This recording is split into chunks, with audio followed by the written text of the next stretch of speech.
Boa noite. Está começando pela rede CNT de televisão o Jogo do Poder, um espaço aberto para a discussão política. Nós aqui da CNT acreditamos que o debate, o contraditório, é ponto de partida para o exercício de um dos direitos mais fundamentais, o de ser informado com absoluta correção e transparência. Esse é o objetivo, esse é o propósito do Jogo do Poder, que tem o prazer de receber hoje o ministro da Ciência e Tecnologia, Celso Pancera. Boa noite, ministro.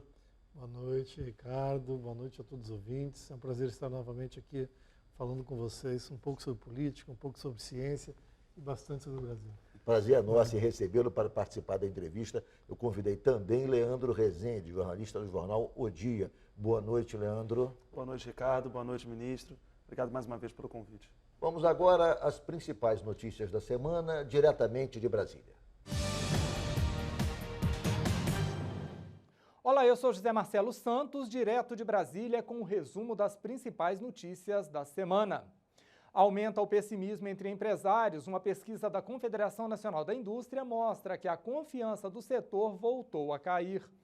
Numa escala que vai de 0 a 100, o índice de confiança do industrial brasileiro é de 36,5 pontos. Quanto mais perto do zero, maior é a sensação de pessimismo. O índice está 18,4 pontos abaixo da média da série histórica, que é de 55 pontos. Essa tendência de achar que as coisas não vão melhorar neste ano reflete os números negativos do último indicador industrial divulgado em novembro.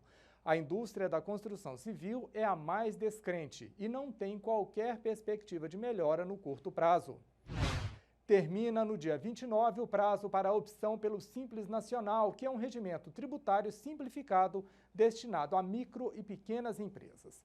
De acordo com a Receita Federal, cerca de 70 mil optantes já tiveram o pedido aceito somente neste mês. E a expectativa é de que, com a crise, a procura aumente. De acordo com o levantamento mais recente divulgado pelo IBGE, o desemprego chegou a 9% em outubro e a redução na oferta de trabalho está levando cada vez mais brasileiros ao empreendedorismo, o que faz aumentar a procura pelo Simples.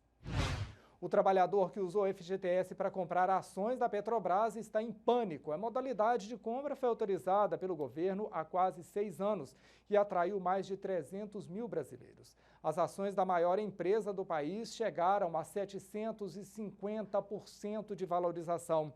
A má administração, os baixos índices de rendimento e a falta de capital investidor também contribuíram para o prejuízo e, por enquanto, não há qualquer perspectiva de que, a médio ou a longo prazo, as ações recuperem as perdas acumuladas. E o FMI divulgou o relatório do Panorama Internacional da Economia para este ano. A recessão no Brasil será um dos principais fatores para o desempenho abaixo do esperado que a economia global deve ter. O FMI reduziu a previsão de crescimento mundial para 3,4% e prevê queda de 13,5% para o Brasil. Na avaliação do fundo, o país ainda vai amargar 2 anos de crise muito severa. Eu vou ficando por aqui, mas te espero na edição nacional do Jogo do Poder Notícias. É na quinta-feira, às 11 da noite. Até lá!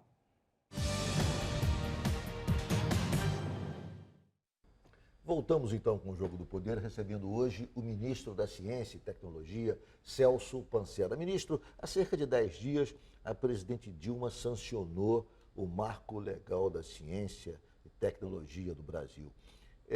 Me parece, grosso modo, que a sanção do Marco Legal, com todo o conjunto de regras que ele encerra, vai permitir uma proximidade maior, uma aproximação maior entre as entidades públicas e as empresas privadas envolvidas em pesquisas. Eu queria que o senhor confirmasse para mim isso e explicasse o que representa para o Brasil, para a ciência do Brasil, a sanção do Marco Legal da Ciência e Tecnologia. Bom, o Brasil, em torno de 70% do que se produz de ciência, de pesquisa, de inovação, de patente, são produzidos dentro de institutos públicos de pesquisa. As universidades, aqueles institutos vinculados ao nosso Ministério, Ciência e Tecnologia, e aos estados, notadamente São Paulo, Rio Grande do Sul, Santa Catarina, Rio de Janeiro, Minas. Então, o que acontece? a legislação amarrava muito essa relação entre empresa e instituição pública de pesquisa, o que atrapalhava muito a produção de patentes, de novos produtos no Brasil. O que o Marco fez? O Marco, ele foi uma discussão longa e pegou diversos gargalos que existiam na legislação, colocou todos num pacote, dentro de um projeto de lei, e desamarrou essas questões, né, permitindo que a relação dos centros de pesquisas públicos com a iniciativa privada se tornasse mais clara, mais reto, mais fácil e mais transparente. Eu acho que isso é o centro dessa iniciativa. Pode haver, digamos, um investimento de uma empresa privada no instituto público com o objetivo de desenvolver determinado tipo de pesquisa sem nenhum tipo de entrave, é isso?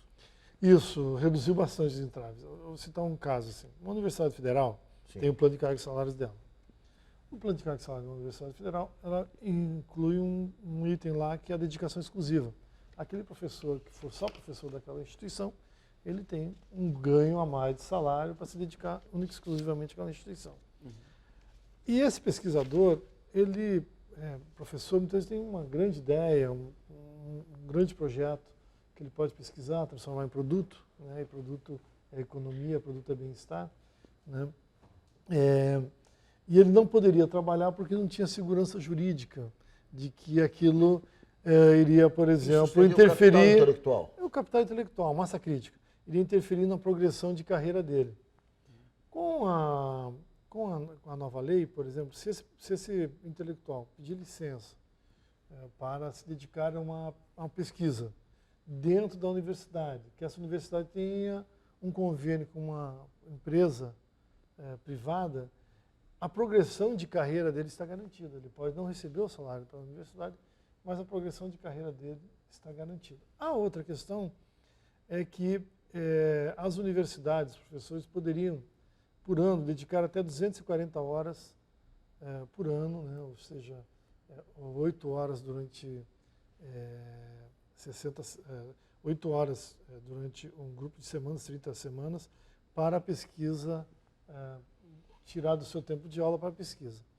A nova lei permite que esse professor, esse pesquisador, dedique 8 horas todas as semanas do ano para a pesquisa. Até 8 horas, ou seja, até 416 horas por ano para a pesquisa, sem ter prejuízo na sua relação de salário e de progressão de carreira dentro da instituição.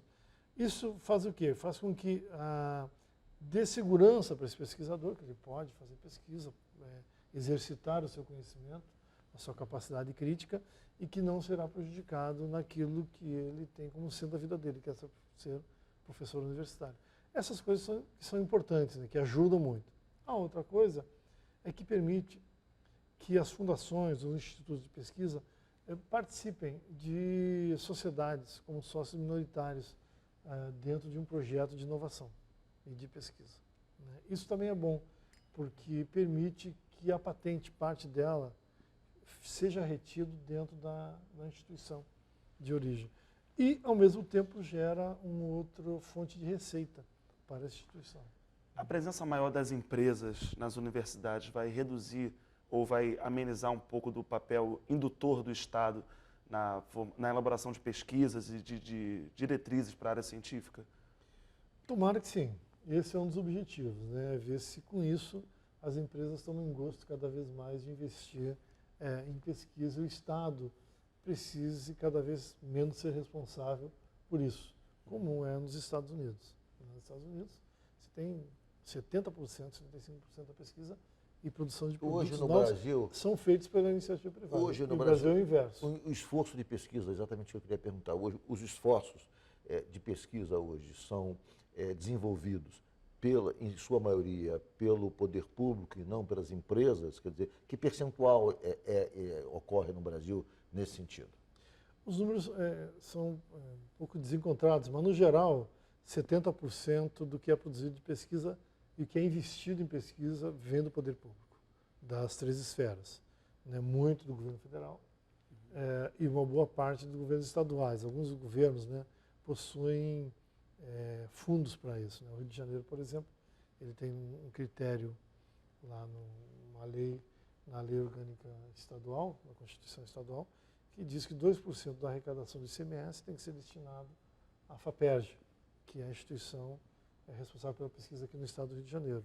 São Paulo, se não me engano, 1%. Né? Então, alguns estados já têm leis nessa área e possuem fundos com uma certa capacidade de investimento. Né? E o governo federal. Isso é que movimenta amplamente o setor de pesquisa no Brasil. Ainda em relação ao marco legal, até que ponto ele facilita o ingresso de pesquisadores estrangeiros no Brasil? Porque isso também, às vezes, o visto era uma questão complicada, havia uma discussão, ou ele desentrava esse nó também? Desentrava isso, que é outro ganho, né? Você vê, você tem países, muitas vezes, recentemente a Europa estava em uma crise tremenda. E havia um conjunto de pensadores, intelectuais europeus buscando lugar para pesquisar, para trabalhar.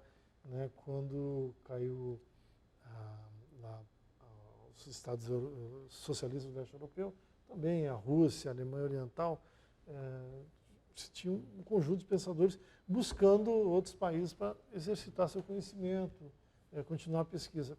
E nós tínhamos esse entrave legal. Agora, o pesquisador pode ir para o Brasil em cima de um projeto, com prazo fixo, com tempo, e ficar no Brasil, produz, depois, se quiser retornar ao seu país de origem, pode. Eu vou fazer um rápido intervalo e o Jogo do Poder volta em 1 minuto.